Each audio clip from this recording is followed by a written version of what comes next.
গল্পটি এফবি থেকে নেওয়া। গল্পের নাম অনুরাগের দহন। লিখিতে জাহান নুসরাত, কণ্ঠে সুমাইয়া নূর। চারপাশটা শান্ত, তবে নিস্তব্ধ নয়। 19 এক অনুরাগিনী সেখানে অবস্থিত একমাত্র কাঠের বারান্দার জানালা থেকে বাহিরে তাকিয়ে আছে। সন্ধ্যার স্নিগ্ধ বাতাস তাকে ছুঁয়ে যাচ্ছে বারংবার। তার দৃষ্টি নিবদ্ধ দূরে থাকা বহমান ঝর্ণার দিকে। পাহাড়ি ঝর্ণা, তার নাম জিয়ন তেহিয়ং, ডাকনাম তে।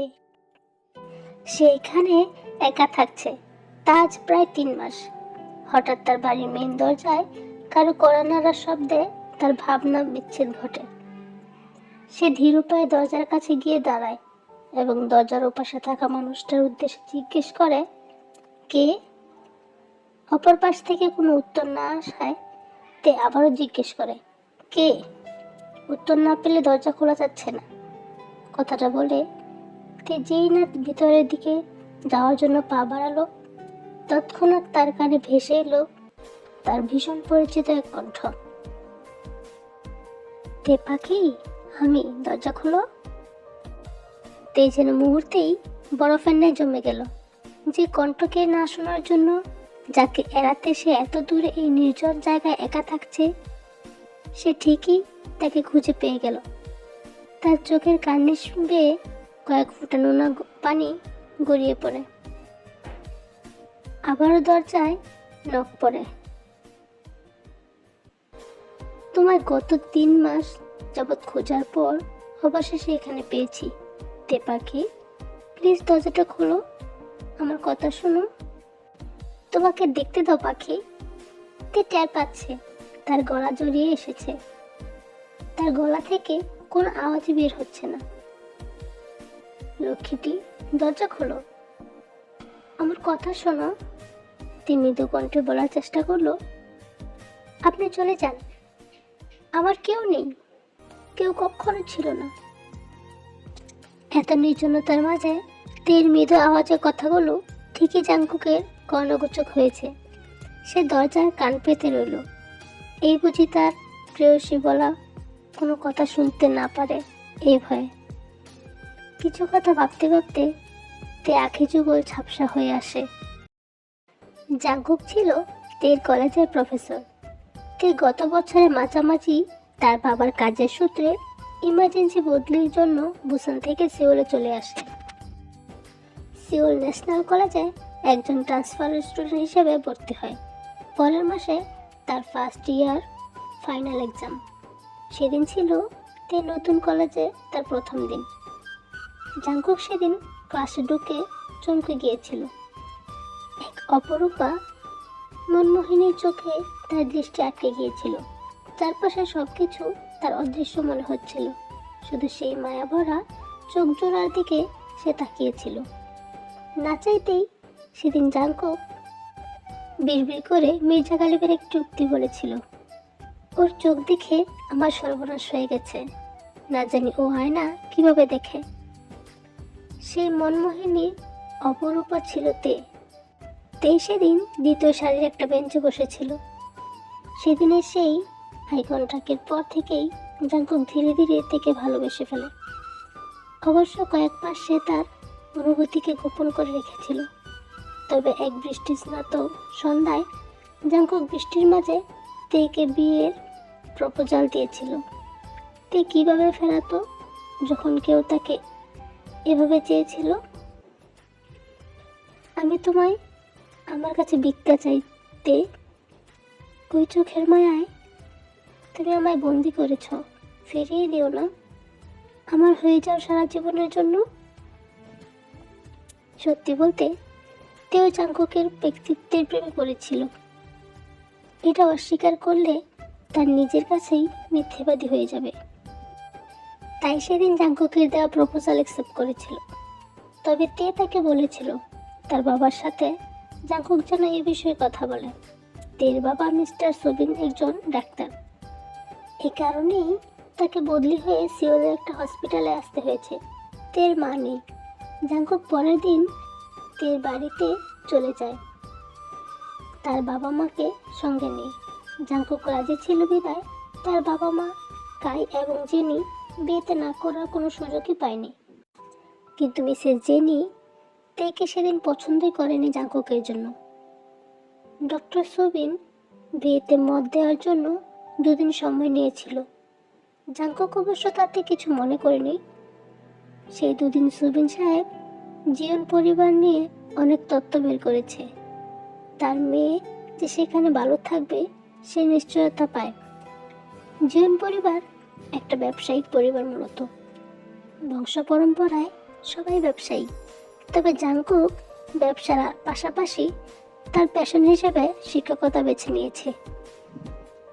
জিয়ন পরিবারে অনেক সুনামও আছে। সবকিছু জানার পর ডক্টর সুবিন মত দিয়েছে 2 দিন পরে বিয়ের জন্য। অবশ্য সবার আগে সে তার মেয়েকে জিজ্ঞেস করেছিল বিয়েটাতে করতে চায় কিনা বা তার পছন্দ আছে কিনা। সে সাবলীলভাবে উত্তর দিয়েছিল তার বাবা যা চায় তাই হবে, তার আলাদা করে কাউকে পছন্দ নেই। প্রায় মাসখানেকের মধ্যেই তিয়া জাঙ্কুকের বিয়েটা ধুমধাম করে হয়ে যায়। তবে বিয়ের সপ্তাহখানেক যেতে না যেতেই শাশুড়ি জেনি তের একাডেমি লাইফ আর ম্যারিড লাইফ একসাথে চালাতে পারবে না বলে অনেক ঝামেলা করে জীবন বাড়িতে। জাঙ্কুক প্রথমে এসবের কিছুই জানতো না। তে জাঙ্কুককে বলেছিল সে আর পড়তে চায় না, সে মন দিয়ে সংসার করতে চায়। জাঙ্কুক অবশ্য তের কথা বলার কারণ খোঁজার অনেক চেষ্টা করেছিল, তবে খুঁজে পায়নি। কিন্তু জাঙ্কুক চেয়েছিল তে অন্তত উচ্চ মাধ্যমিক পরীক্ষাটা দিক। তবে সে তে সিদ্ধান্তকে সম্মান করেছে।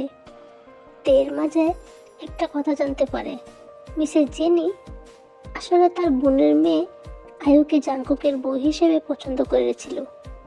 মিসেস জেনি যে তাকে পছন্দ করে না সে কথাতে বিয়ের দিনই বুঝেছিল। তবে এর কারণটা বুঝতে পেরে সে বেশ কষ্ট পেয়েছিল। জাঙ্কুক তার মাকে অনেক ভালোবাসে। সে ব্যক্তিহীন পুরুষ নয়, তবে বেশ মা ভক্ত, কিন্তু মা আর বউয়ের জায়গায় কখনো গুলিয়ে ফেলেনি। এরপর তে জীবনে ভীষণ সুন্দর একটা মুহূর্ত এসেছিল। তে জানতে পারে সে মা হতে যাচ্ছে। খবরটা শোনার পর জাঙ্কুকের খুশি আর দেখে কে, খুশি হওয়াটাই স্বাভাবিক। বাবা হওয়ার আনন্দটা যে কতটা মধুর। যেহেতু বাড়িতে জাঙ্কুকের মা আর সার্ভেন্টরা থাকে, তাই জাঙ্কুক নিশ্চিন্তে তেকে এই অবস্থায় একা রেখে প্রতিদিন কলেজে যায়। জাঙ্কুক সব দিক সামলাচ্ছে, তবে সে তার প্রেয়সীর মনের ভেতরে লুকোনো কষ্টগুলো বা কথাগুলো কখনোই বোঝেনি।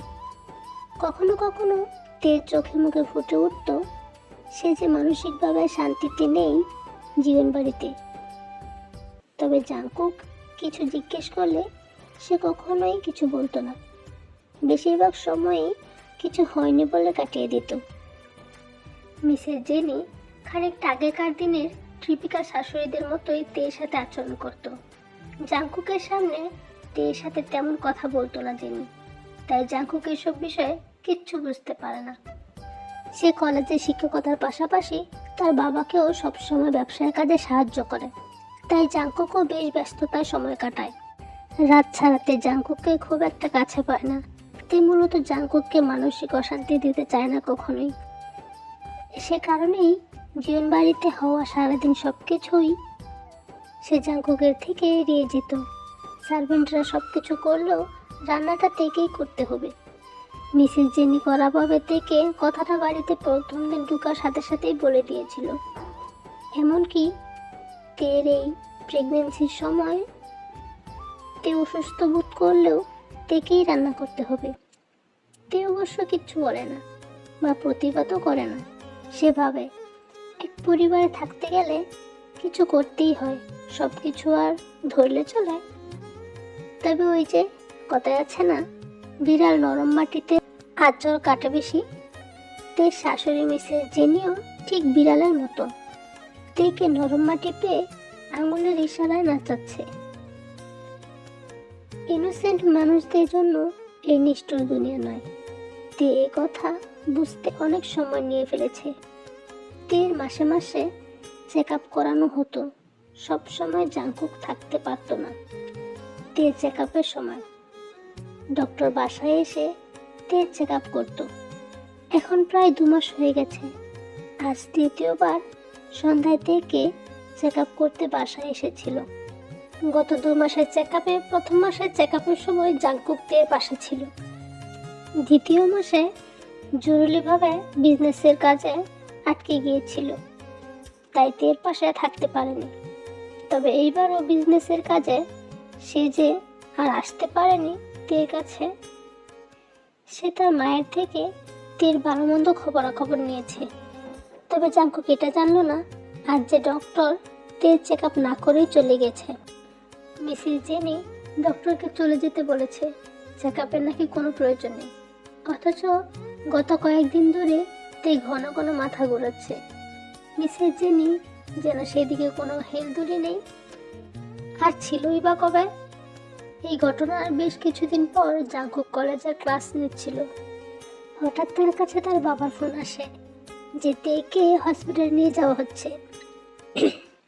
তে সিঁড়ি থেকে পড়ে গেছে। জাংকুক সব ফেলে দিক দিশা হারিয়ে হসপিটালে ছুটে গিয়েছে। তের অবস্থা খুব একটা ভালো নয়। হসপিটালের সাদা পর্দাগুলো উড়ছে। তে শান্ত দৃষ্টি নিবদ্ধ সিলিংয়ে। এই তো ঘন্টা কয়েক পর তের জ্ঞান ফিরেছে। হঠাৎ জাংকুক দৌড়ে এসে তের কেবিনের বিছানার পাশে হাঁটু গেড়ে বসে পড়ে আর তের হাতগুলোকে নিজের হাতে রেখে আর কপাল ঠেকিয়ে দেয়। তে কোনো প্রতিক্রিয়া করলো না। জাংকুকের অশ্রুকণারা তার হাত বেজাচ্ছে, সে টের পাচ্ছে। তেরও এবার আর বাধা মানল না। সে চিৎকার দিয়ে কাঁদতে চাইল, তবে তার ভেতরে চলছে চাপা আর্তনাদ। সবাই চিৎকার করে কাঁদতে পারে না। তে উঠে বসতে চাইল, তবে পেটের তীব্র ব্যথা অনুভব হতেই আবারও শুয়ে পড়ল। জাংকুক মুখ তুলে দেখল তার প্রেয়সীও কাঁদছে। জাংকুক তেকে জড়িয়ে ধরে। তে জাংকুকের বুকে মুখ গুজে ফুপিয়ে কাঁদছে। হ্যাঁ, তের মিসক্যারেজ হয়ে গেছে। খানিকক্ষণ পর তের কেবিনে মিসেস জেনি আর মিস্টার কাই প্রবেশ করে। তে জেনিকে দেখে তীব্র ঘৃণায় চোখ সরিয়ে নিল। হঠাৎ সকালে ঘটা দুর্ঘটনা চোখের সামনে ভেসে উঠল তার। আজ সকাল থেকেই তের মনটা খুঁতখুত করছিল। আজ বুঝি কিছু খারাপ হয়? সত্যি তাই হলো। তার সব কিছু শেষ হয়ে গেল। সকালে তে নিচে আসছিল শরীরে প্রচণ্ড ব্যথা নিয়েই দুপুরের জন্য রান্না করতে যাওয়ার উদ্দেশ্যে। সকালে যেহেতু জাংকুক আর মিস্টার কাই তাড়াতাড়ি খেয়ে নিজেদের কাজে চলে যায়, তাই সকালে নাস্তা সার্ভেন্টরাই তৈরি করে। মূলত মিসেস জেনি সব দিক ভীষণ চালাকিভাবে সামলাচ্ছে। তবে তে সিঁড়ি থেকে নামতে কষ্ট হচ্ছিল। তার মাথাটা ঘুরছিল প্রচণ্ড দুর্বলতায়, তাই সে সিঁড়ির রেলিং ধরে বেশ ধীরে ধীরেই নামছিল সিঁড়ি থেকে। মিসেস জেনিও তখন উপর থেকে তেকে কথা শোনাতে শোনাতে নিচে আসার জন্য সিঁড়িতে দাঁড়ায়। হঠাৎ নিচের রাগ নিয়ন্ত্রণ করতে না পেরে সে অজান্তেই তেকে ধাক্কা দিয়ে ফেলে দেয় সিঁড়ি থেকে। অবশ্য তারপর সে মিছিমিছি আফসোস করছে। মনে প্রাণে সে তার মৃত্যু কামনা করছে। আসলে তার মনে বারংবারই তের প্রতি ক্ষোভ ছিল, কারণ জাংকুক থেকে ভালোবাসে বিয়ে করেছে আর তার আশা ভঙ্গ হয়েছে। চুলে জাংকুকের হাত বোলানো টের পেতেই তের ভাবনা ভাঙে। সে আবার মুখ তুলে মিসেস জেনির দিকে তাকায়, তারপর আরেকবার তাকায় জাংকুকের মুখের দিকে। তে আর সহ্য করতে পারছে না যেন। সে মিসেস জেনির দিকে আঙুল তাক করে ঝরালো কণ্ঠে বলে, ওনাকে যেতে বলো, ওনাকে যেতে বলো হাবি। উনি আমার সন্তানকে মেরে ফেলেছে। আমি মরে গেলেও ওনাকে ক্ষমা করব না। তের এমন আদু কান্না মিশ্রিত কণ্ঠ শুনে জাংকুক এক মুহূর্তের জন্য থমকে গেল। জাংকুক জানে তে স্বল্পভাষী, তবে যা বলে সত্যি বলে। সে তৎক্ষণাৎ তার মায়ের দিকে তাকায়। মিসেস জেনি এতক্ষণে এই ভয়টাই পাচ্ছিল। তবে সে শান্তভাবে গিয়ে তের পাশে বসে আর বলে, আসলে শোক পেয়েছে তো তাই উল্টোপাল্টা বকছে। বাদ দিত বাবা, আমি কিছু মনে করিনি। আপনি আমার সাথে যা যা করেছেন কালকে পর্যন্ত সব মুখ বুজে সহ্য করেছি, তবে আজ যেটা করলেন ভালো করলেন না মা। আমি মরে গেলেও আপনাকে কখনো ক্ষমা করব না। কি সহ্য করেছো তুমি বৌমা? আমার ছেলের সামনে আমাকে ভিলেন বানাচ্ছ কেন? মিসেস জেনি কাঁদো কাঁদো গলায় বলে। জাঙ্কুকে এবার তাদের থামিয়ে দেয়। তে, কিসব বলছো? বুঝেছি কষ্ট পাচ্ছ, আমিও কষ্ট পাচ্ছি, তাই বলে এসব মিথ্যে বলে যাবে?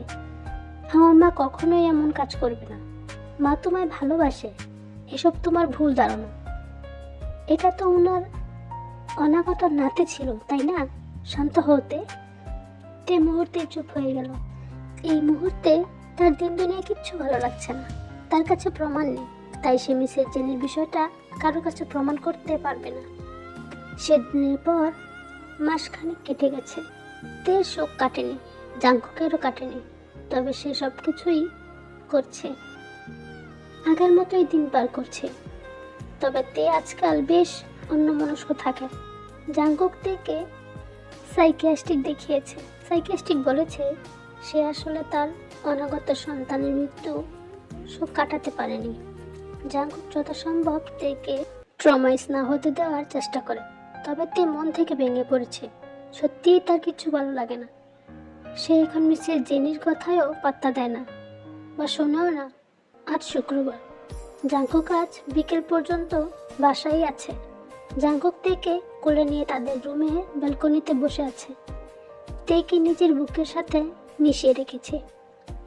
একসাথে তারা আজ সূর্য ওঠা দেখছে। হঠাৎ তাদের সুন্দর সময়ে ব্যাঘাত ঘটিয়ে একটা নখ পড়ে তাদের বেডরুমে। জাঙ্কুক উঠল না প্রথমে, ভাবলো এত সকালে তাদের বিরক্ত করার কথা না কারো। তবে আবারও বেশ জোরে করাঘাতের শব্দ শুনে জাঙ্কুক খানিকটা বিরক্ত হয়ে তেকে রেখে একটা টি শার্ট পরে গিয়ে দরজাটা খোলে। জাঙ্কুক বেশ অবাক হয়ে যায় দরজা খুলে। তার খালাতো বোন আয়ু এসেছে, তাও এ সময়।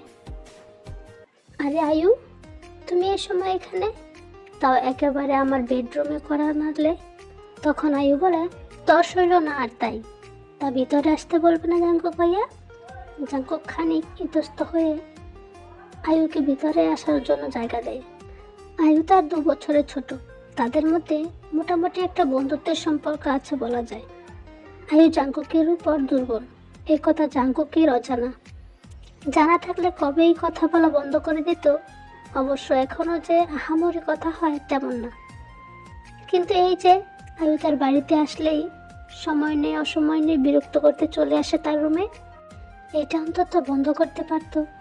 তে ব্যালকনি থেকে তাদের কণ্ঠস্বর শুনতে পাচ্ছে, তবে কথাগুলো স্পষ্ট শুনতে পারছে না। এর মধ্যেই জাঙ্কুক এসে তের হাত ধরে ব্যালকনি থেকে রুমে নিয়ে আসে। তে একবার আয়ুকে দেখেছিল কয়েক মাস আগে, সেবার কথা হয়নি তেমন। আর এই দেখলো দ্বিতীয়বার। আয়ু থেকে দেখে বাঁকা হেসে অন্যদিকে তাকায়, যাতে চোখ এড়ায়নি। তে আয়ুকে তেমন পছন্দ করে না। অন্যতম কারণ তার শাশুড়ি এই মেয়েটাকে তার স্বামীর জন্য পছন্দ করেছিল, তবে অপছন্দ করে না। তের ভাবনার মাঝে জাঙ্কুক বলে, টেপা কি, এটা আয়ু, মনে আছে তোমার? দেখেছিলে তুমি ওকে? তে হ্যাঁ সূচক মাথা নাড়ে।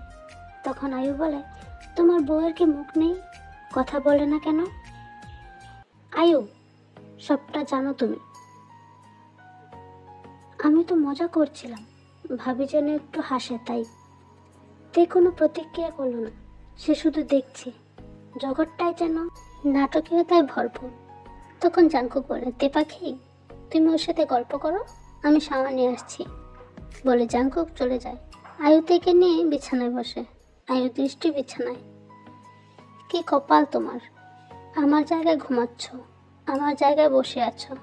তে এবার সরাসরি আয়ুর দিকে তাকায় আর আয়ুকে উদ্দেশ্য করে বলে, প্রকৃতি কারো জায়গা ফাঁকা রাখে না, আবার এমনি এমনিও সব হয়ে যায় না ননদিনী। তে মৃদু কণ্ঠে বলে। আয়ুর চোখ মুখ মুহূর্তেই রক্তবর্ণ হয়ে যায়, তবুও নিজের রাগ সংবরণ করে হালকা হাসলো সে। আর তেকে উদ্দেশ্য করে বলে, জানো ভাবি, আমি আর জাঙ্কুক ভাইয়া ছোটবেলায় কত মজা করেছি, এমনকি বড় হয়ে আমি ওর সাথে ট্রিপেও গিয়েছি, শুধু ও আর আমি। আয়ু নিজের ফোনটা তের দিকে এগিয়ে দেয়। সেখানে অনেকগুলো ছবি, যেমন জাংকুক আয়ুকে জড়িয়ে ধরে আছে, আয়ু জাংকুকের গালে কিস করছে, এমন টাইপ। তে দেখলো, তবে কিচ্ছু বলল না। সে সবে রিকভারি করা শুরু করেছিল, তবে আয়ুর এসব কথা দেখানোর ছবিগুলো তার মনকে আবারও ভেঙে দিচ্ছে। তে জানে জাংকুক শুধু তাকে ভালোবাসে, তবে একটা মেয়ে কখনোই তার শখের জিনিস অন্য কাউকে দিবে না, অন্য কাউকে ধরতে দিতে পছন্দ করে। সেখানে জাংকুক তো তে শখের পুরুষ, সে কি করে সব মেনে নিবে? তে মুখ সরিয়ে নিল। আয়ু বাঁকা হাসলো, আবারও বলতে শুরু করে, এসব তো কিছুই না, বড় হওয়ার পর আমরা একসাথে একই রুমে থেকেছি ভাবি। জাংকুক ভাইয়ের একটা বদ অভ্যাস ছিল আগে, সে কখনো খালি গায়ে ছাড়া ঘুমাতে পারত না। এখন বোধহয় নেই আর। তোমার জন্য বদলে গেছে। কিছু মনে করো না কিন্তু। হঠাৎ মনে পড়ে গেল তের শরীরটা রিরি করছে রাগে, তবে সে রাগ প্রকাশ করতে পারে না। সে দাঁতে দাঁত চেপে শুনছে। তার এবারে মনে প্রশ্ন জাগছে, আয়ু কি তবে জাংকুকের গার্লফ্রেন্ড ছিল কখনো? না হলে এত ব্যক্তিগত অভ্যাস সম্পর্কে আয়ু জানবে কি করে? তের মাথায় এবার নেগেটিভ চিন্তায় বেশি আসছে।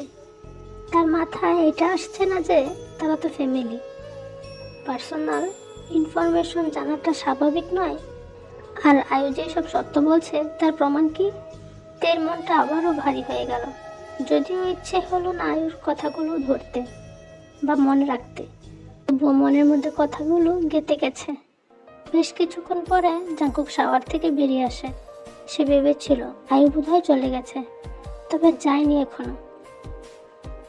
তখন জাংকুক বলে, কি নিয়ে কথা বলছো তোমরা? জাংকুকের কণ্ঠ কানে আসতেই আয়ু সুর পাল্টে ফেলে। সে চওড়া হেসে জাংকুকের দিকে তাকায় আর বলে, বলছিলাম যে কবে আবার আমি আমাদের ভাবিকে মা হওয়ার জন্য কংগ্রাচুলেশন জানাতে আসবো, এইসবই। তে বিস্মিত হয়ে তাকালো এবার আয়ুর দিকে। এখানে কি সবাই পোল্ট্রি বাজ টাইপের? তের মাথায় ধরল না কিভাবে মুহূর্তেই কথা ঘুরালো। আয়ু আবারও বলে, আর ডিস্টার্ব না করি, নিচে গেলাম। জাংকুক ভাই তোমরাও এসো। তে জাংকুককে একবার প্রশ্নটা করবে ভাবলো যে আয়ু কখনো তার গার্লফ্রেন্ড ছিল কিনা। তবে এটা যদি নেহাতি তার মনের হওয়া হয় তাহলে তো জাংকুক কষ্ট পাবে। এটা ভেবে তাই আর জিজ্ঞেস করলো না তে। বেশ কয়েকদিন কেটে গেছে। আয়ু এখনও জীবন বাড়িতে। সে ভার্সিটির শেষ বর্ষের পরীক্ষাগুলো এখান থেকেই দিচ্ছে। তবে তের মনে হয় এইসব কেবলই অজুহাত। আজকাল আয়ু জাংকুকের সাথে রাত জেগে গল্প করে, তাতে না চাইতেও ভালো লাগে না। জাংকুককেও আজকাল তার বেশ অদ্ভুত লাগে। আসলে জাংকুক মাঝে মাঝে অজান্তে আয়ুকে বেশি অ্যাটেনশন দিয়ে ফেলে তের সামনে, তাই তেরও এমন মনে হয়। ঘড়ির কাঁটায় রাত 12টা বেজে 9 মিনিট। তের রুমে পায়চারি করছে। মনটা আবারও বিষণ্ণ লাগছে তার। তার অনাগত সন্তানের কথা মনে পড়ে এই দুনিয়ার উপর থেকে তার মায়া চলে যায়। জাংকুককে তার পাশে ভীষণ প্রয়োজন ছিল এই সময়। তবে জাংকুক লিভিং রুমে আয়ুর সাথে আড্ডা দিচ্ছে। বেডরুমে তের ঘুমের ব্যাঘাত করতে পারে ভেবে লিভিং রুমে গিয়ে বসে আড্ডা দিচ্ছে আয়ুর সাথে। বাড়ির বাকিরা শুয়ে পড়েছে। তের বুঝে আসে না এত কি কথা জাংকুক আর আয়ুর। জাংকুকে বুঝে না এসব যে তেকে প্যারা দিচ্ছে। কি যেন একটা মনে করে সে বেশ দ্রুত লিভিং রুমে যায়। সেখানে গিয়ে হঠাৎ সে থমকে যায়। জাংকুক আয়ুর ঘাড়ে মুখ গুজে ফুপিয়ে কাচ্ছে, আর আয়ু তার মাথায় হাত বুলিয়ে দিচ্ছে আর বলছে, আমি হলে এমনটা হতে দিতাম না। যদি আমি হতাম তবে দেখতে নিজের প্রাণের থেকে বেশি আগলে রাখতাম তোমার সন্তানকে। আয়ুর কথা শুনে তখন জাংকুকও উত্তর দেয়, আমি জানি তে দুনিয়া বাকিটা উলটপালট হওয়ার জন্য এতটুকুই যথেষ্ট ছিল। অর্ধসভ্য পৃথিবীর সবচেয়ে ভয়ঙ্কর বিষয় তে অর্ধসভ্য দেখেছে আর আয়ুর বলা কথাগুলো মিলাচ্ছে। এবার সে ওভার থিঙ্কিং করেছে। তে নিঃশব্দে চলে আসতে নিলে জাংকুক থেকে খেয়াল করে আর উঠে গিয়ে তের হাত ধরে। জাংকুকের স্পর্শ এবারে তার কাছে বিষাক্ত লাগছে যেন। জাংকুক ভাবেনি তে নেগেটিভভাবে আসলে বিষয়টাকে নিয়েছে। তে সেদিন জাংকুককে কিছুই বলেনি। জাংকুক পরের দিন সকালে ঘুম থেকে উঠে থেকে পাশে পায় না। সে পুরো বাড়ি খুঁজেও থেকে কোথাও পায়নি। তবে ক্লান্ত হয়ে মন ভার করে রুমে এসে একটা চিঠি পেয়েছিল। জাংকুক এক গ্রাস বই নিয়ে চিঠিটা সেদিন খুলেছিল, যেখানে তে লিখেছিল, প্রিয় হাবি, জানো তো এটা আমার একটা খুঁত যে আমি আমার মনের কথাগুলো প্রকাশ করতে পারি না। তোমাকে ভালোবেসেই তো তোমার ওই বাড়িতে আমি গিয়েছিলাম, তবে সেখানে আমি কিছুই পাইনি। তুমিও আমায় বিশ্বাস করলে না সেদিন। তোমার মাই সত্যি সত্যি আমাদের অনাগত সন্তানকে মেরে ফেলেছে। তোমার মা আমায় সিঁড়ি থেকে সেদিন ধাক্কা দিয়ে ফেলে দিয়েছিল।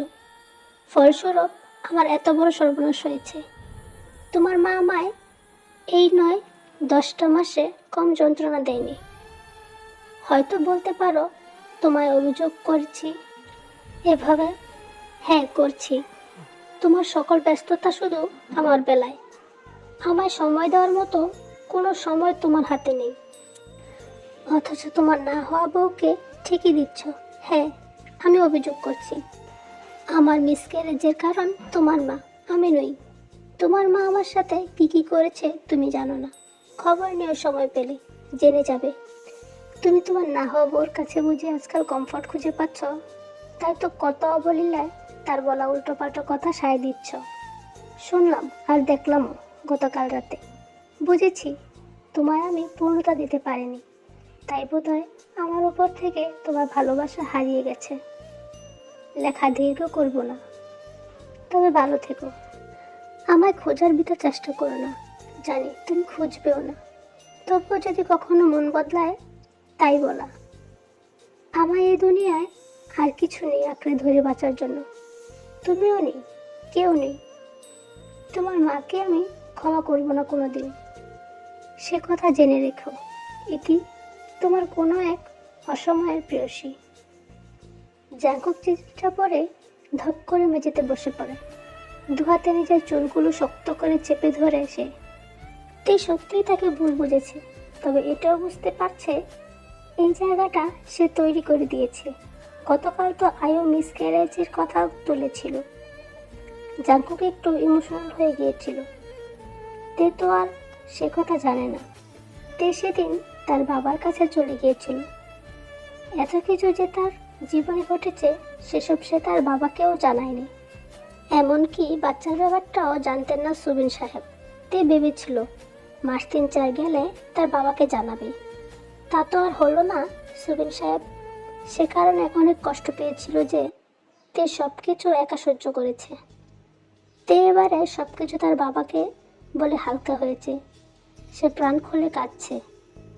তবে তে সুবিন সাহেবের কাছে একটা অনুরোধ করেছিল যে সে তার সাথে থাকবে না জাংকুক যদি এখানে আসে।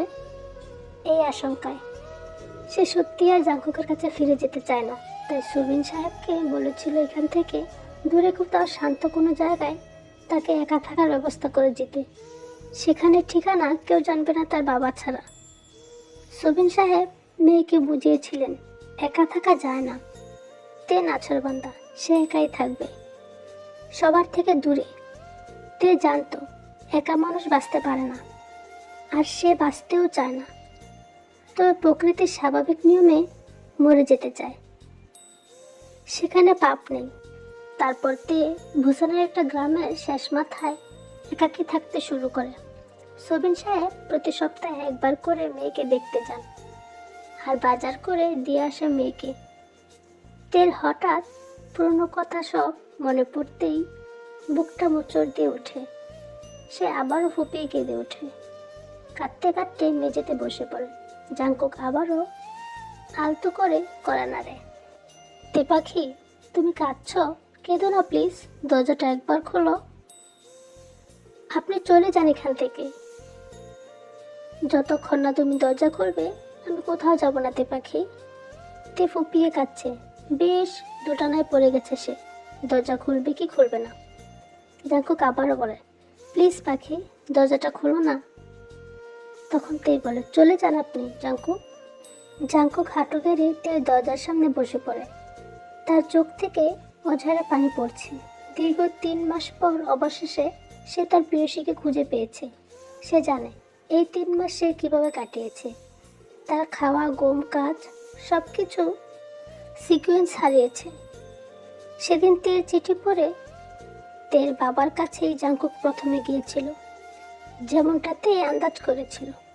তবে ডক্টর সুবিন জাঙ্কুকের সাথে সেদিন কোনো কথাই বলেনি। তবুও জাঙ্কুক প্রায় প্রতিদিনই ডক্টর সুবিনের কাছে আসতো আর তের কথা জিজ্ঞেস করত। ডক্টর সুবিন যথাসম্ভব জাঙ্কুককে এড়িয়ে চলত। স্বাভাবিক, যার হাত ধরে তার মেয়ে ভালো ছিল না, সুখে ছিল না, উল্টো তার একমাত্র মেয়ের সুখের শান্তি যার কাছ থেকে হারিয়ে গেছে, তাকে একজন বাবার না দেখতে পারাটাই স্বাভাবিক। তবে জাঙ্কুক জানতো তের খবর জানলে একমাত্র তার বাবাই জানে। তাই সে প্রতিদিনই ডক্টর সুবিনের সাথে দেখা করতে যেত। এই বুঝি জাঙ্কুকের উপর মায়া দয়া করে তের ঠিকানাটা দিয়ে দেয় তাকে। তবে জাঙ্কুক তার সাধ্যমতো পুরো সিওল থেকে খুঁজে নিজের মতো করে, কিন্তু এত খোঁজার পরও কোথাও পায়নি, কারণ তে তো সিওলে নেই। গত 3 মাস জাঙ্কুক ডক্টর সুবিনের বাসায়, হসপিটালে সবখানে গিয়ে ডক্টর সুবিনকে বিরক্ত করেছে। জাঙ্কুকের খারাপ লাগতো, কিন্তু সে তেকে খুঁজে পেতে চেয়েছিল। তবে ডক্টর সুবিন জাঙ্কুকের মতো একজন শক্ত পুরুষকে তার মেয়ের জন্য কাঁদতে দেখেছিলেন। তাই তার মনটা খানিকটা নরম হয়। সেও তো একজন পুরুষ, সে জানে পুরুষরা সহজে কাঁদে না। যেই নারীর বিরহে কোনো পুরুষ কাঁদে, সে নারী নিঃসন্দেহে ভাগ্যবতী। একদিন ডক্টর সুবিন সিদ্ধান্ত নিলেন যে জাঙ্কুককে বলবে তে কোথায় আছে। বেশ কয়েকদিন পরে জাঙ্কুক প্রতিদিনের মতো ডক্টর সুবিনের বাসায় যায়। সেদিন আর ডক্টর সুবিন তাকে ফিরিয়ে দেয়নি।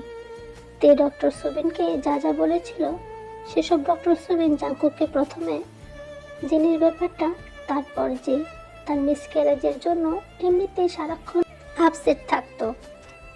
তবে জাঙ্কুক আর আয়ুর এত ক্লোজনেস থেকে আরো ভেঙে দিয়েছে। তে চেয়েও পজিটিভ কিছু ভাবতে পারেনি। সে ইতিমধ্যেই মানসিক অশান্তিতে ছিল। এটা জাঙ্কুকের মাথায় রেখে সবকিছু করা উচিত ছিল। ডক্টর সুবিনের কথা শুনে তে ঠিকানা নিয়ে ভারাক্রান্ত মন নিয়ে সেদিন জাঙ্কুক নিজের বাড়িতে ফিরে আসে আর তার মাকে বেশ গভীরভাবে জিজ্ঞেস করেছিল সে কেন তেকে সিঁড়ি থেকে ফেলে দিয়েছিল। এত কিসের শত্রুতা তের সাথে? তবে মিসেস জেনি আবারও অস্বীকার করে। জাঙ্কুক একটা দীর্ঘশ্বাস ফেলে ভাবে সে কাউকে কিছুই বলতে পারবে না, তবে সে তের কথা বিশ্বাস করেছে। জাঙ্কুকও এক চূড়ান্ত সিদ্ধান্ত নিয়েছে, একবার তেকে ফিরিয়ে আনতে পারলে সে আর কোনোদিন জীবন বাড়িতে ফিরবে না। এটাই হবে তের পক্ষে তার নীরব প্রতিবাদ। সে জানে তার মা জেনি তাকে প্রচণ্ড ভালোবাসে, তবে তেকে আসলে এতটা ঘৃণা করে কিনা সেটা সে জানে না। যে তের এরকম একটা অবস্থায় জাস্ট ফেলে দেবে। তার মা খনি মাইন্ডের, এটা মানতে তার খুব কষ্ট হচ্ছে। তবে আর এইসব না ভেবে সে তৎক্ষণাৎ ভূষণের উদ্দেশ্যে বেরিয়ে পড়ে। যেতে যেতে সন্ধ্যা হয়ে গেছে। কিছুক্ষণ আগেই পৌঁছেছে সে। সূর্য ডুবছে এতক্ষণে। বাহিরের আবহাওয়া বেশ শীতল।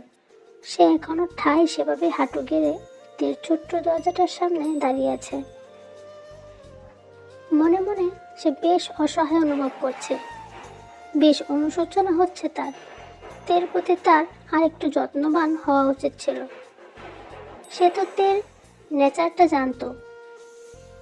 সে জানতো তে কেমন প্রকৃতির, কতখানি ইন্ট্রোভার্ট একটা মেয়ে। সে যে সব প্রকাশ করতে পারে না। তে তো ঠিকই জাঙ্কুককে মানসিক যন্ত্রণা দেবে না বলে সব কিছুই আড়াল করে রেখেছিল। সে পারলে জাঙ্কুক কেন পারল না? এই চিন্তায় এবার জাঙ্কুককে ঝেঁকে ধরেছে। তার চোখও এবার অশ্রুসিক্ত হয়েছে। সেখান থেকে ওই পাহাড়ি জলের মতো অশ্রু পড়ছে। জাঙ্কুক আবারও একবার নক করে তের দরজায়। আমি তোমার কথা দিচ্ছি তে পাখি, সব ঠিক করে দেব আমি, শুধু একটা বার দরজাটা খোলো।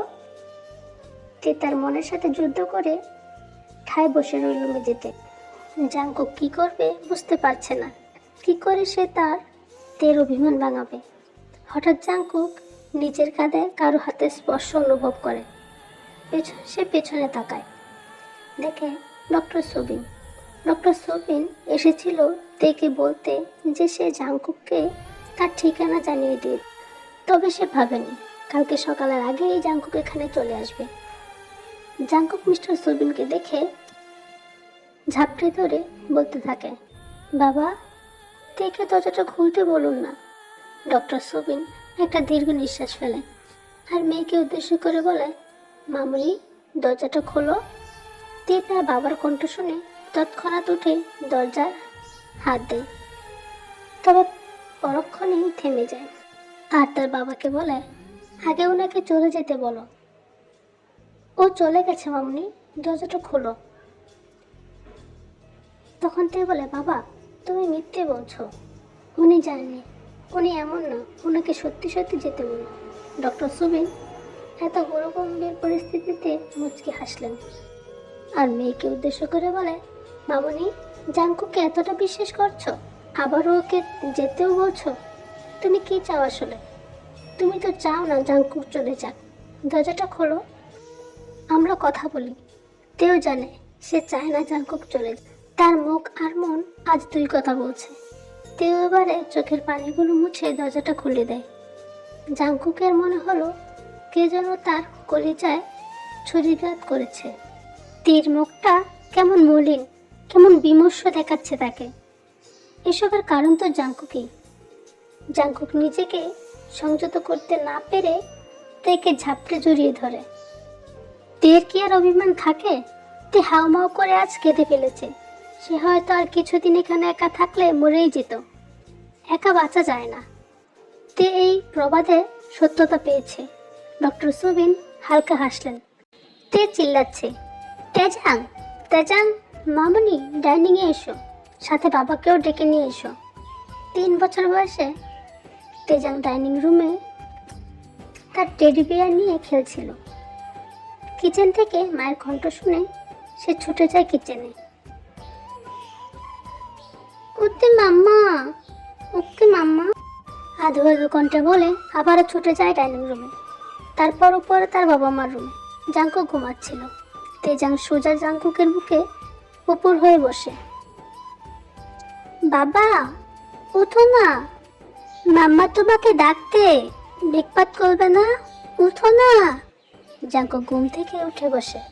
তেজাংকে জড়িয়ে ধরে আলতো করে চুমু দেয় আর বলে, বাবা ফ্রেশ হয়ে আসছি, তুমি খেয়েছো মামুনি? তেটি সব সময় ফাস্ট। জাঙ্কুক হালকা হাসে। তার মেয়ের ডাকনামও তে। মাঝে কেটে গেছে কয়েকটা বছর। তে আর জাঙ্কুক এখন সেওল আলাদা একটা বাড়িতে থাকে। ডক্টর সুবিনও এখন তাদের সাথেই থাকছে সেখানে। জাঙ্কুক ধীরে ধীরে সবকিছু ঠিক করেছে। তে সকল নেগেটিভ চিন্তা ভাবনা দূর করেছে। আয়ু যে মিথ্যে বলেছে তাও বিশ্বাস করিয়েছে। সে আর কোনোদিন জীবন বাড়িতে ফিরে যায়নি, আর না কোনোদিন যাবে। তার বাবার সাথে বিজনেসের জন্য প্রায় কথা হয়, তবে জেনির সাথে তেমন কথা বলে না জাঙ্কুক। মিসেস জেনিও অনুশোচনায় ভুগছেন। সে যতই খারাপ হোক না কেন, ছেলেকে বড্ড ভালোবাসে। তাই ফোন করলেই জাঙ্কুককে বাড়ি ফিরে আসতে বলে। তবে জাঙ্কুক তার নিজেকে দেওয়া কথা রাখবে। ঘড়ির কাঁটায় তখন রাত 1টা বাজে। জাঙ্কুক থেকে কোলে বসে একটা মুভি দেখছে ল্যাপটপে, আর থেকে থেকেই তেকে ঘনিষ্ঠভাবে স্পর্শ করছে। তে লাজুক লাজুক হাসছে। হঠাৎ তাদের কোয়ালিটি টাইম স্পেনের মাঝে গুটি গুটি পায়ে তেজাং এসে বিছানার সামনে বসে। মাম্মা, তেতে পচা স্বপ্ন দেখেছি। জাঙ্কুক তেজাংকে তাদের মাঝে বসায় আর তাকে আবারও ঘুম পাড়িয়ে দেয় আর তেজাংকে তার রুমে শুইয়ে দিয়ে আসে। জাঙ্কুক ফিরে এসে তের দিকে নেশার দৃষ্টিতে তাকায়। তে তার নাইট ড্রেসের রিবন বাঁধছিল। হঠাৎ জাঙ্কুক তেকে পেছন থেকে জড়িয়ে ধরে, রিবনটা খুলে দেয় একটানে আর তের ঘাড়ে মুখ খুঁজে দেয়। তে কাঁপা কাঁপা কণ্ঠে বলে, কি করছো এসব? তোমার শুধু দুষ্টামি। হুম, বউর সাথে তো একটু দুষ্টামি করি তে পাখি, ভালোবাসি তো। আমিও ভালোবাসি, তোমার মতো দুষ্টু লোকটাকে অনেক ভালোবাসি। তাহলে আরেকটু দুষ্টুমি করি। যেহেতু দুষ্টুমির অপবাদটা পেয়েছি, তাহলে আজকে না হয় দুষ্টুমিটা আরো একটু হয়ে যাক। জাঙ্গকদের কানের কাছে ফিসফিসিয়ে কথাটা বলে তেকে কোলে করে বিছানায় শুয়ে দেয়, আর তেকে ঘনিষ্ঠ করে আরো একবার নিজের করে নেয়। পরিবারের সুখী যেতে যায়, মিলে যায় জাঙ্কুক আর তের ভালোবাসা। পূর্ণতা পেল আরো একটি সুন্দর সম্পর্ক। এই সুন্দর পূর্ণতার মাঝেই আমাদের গল্পটি শেষ হয়ে যায়। সরি গাইস, তোমরা হয়তো বুঝতেই পারছো আমার ভয়েসটা একটু সুন্দর শোনা যাচ্ছে না। ঠান্ডার জন্য নাকটা একদম বন্ধ হয়ে আছে। এতদিন তো অবস্থা আরো খারাপ ছিল, তাই ভয়েস দিতে পারিনি। আর যেহেতু এটা রমজান মাস, তাই আমি ভিডিওটা এডিট করিনি, শুধু থাম্বনেল দিয়েই ভিডিওটা তৈরি করেছি।